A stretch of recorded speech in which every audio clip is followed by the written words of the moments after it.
என் குலதெய்வம் வீரகாமாலியா வீரகாமாகாலியா நானே சொல்றேங்க. தாயவன் தந்த அந்த பாட்டு போகும். கொஞ்ச நேரம் அதிகமா கையை தட்டு சங்கு சக்கு சக்கு சக்குன்னு போகும். அதுல வந்து தேவாரத்துல இருந்து ஒரு இதை போடுவாரு. கும்பி சதுரு ஒரு போடுவாங்க. சோபட அறிமுகத்துக்கு ஒரு இதை போடுவாரு. திருப்பி காட்டுக்குயில் மனசுக்குள்ளே பாட்டுக்கென்று ஒன்று போகும். திருச்செந்தேரி கண்ணால் ஒன்று போகும். யமுனையாற்றிலே ஈர காற்றிலே கொஞ்சம் ஈர காற்றிலே கண்ணனோடுதான் தேட. இவர் தான் சக்தி சக்தி சக்தி. அதான் அவர் தான் நம்ம சார். சங்கிலிய போட்டு போட்டோம் கண்ட கீழிக்கு சங்கிலிதான் போடணுமே. அதில் என்னமோ தம்பி உதயநிதி ஒரு இதை வச்சுக்கிட்டு பாடுறாப்புல. அதில் வந்து ஒன்று நினைச்சு நினைச்சு உருகி போனேன்.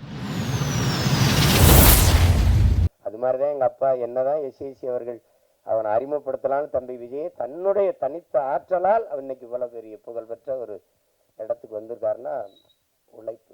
எப்படி பார்த்தாலும் உடன் பிறந்தார்களே வெற்றிக்கு ஒரே ஒரு வாய்ப்பு தான் இருக்கு, கடுமையான உழைப்பு.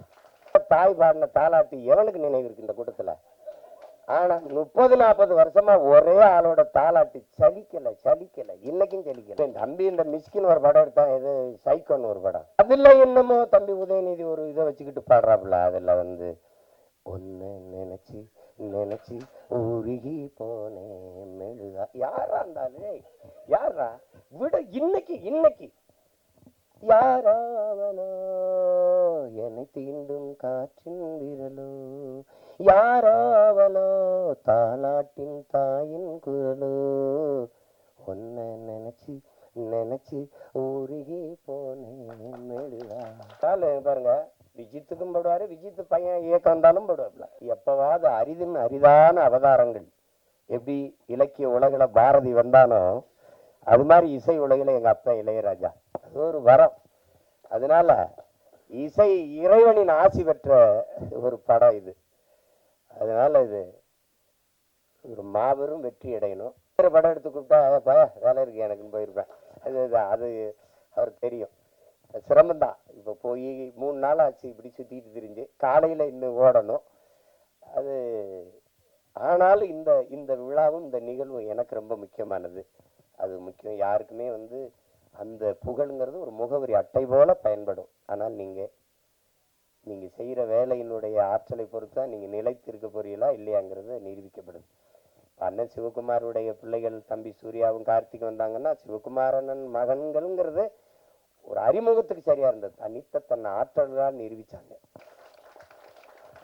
அதை தவிர எல்லா வேதனைக்கும் ஒரே ஒரு மருந்து தான் சாதனை. சாதனையை எப்படி தொட முடியும்? வெற்றியின் மூலமா.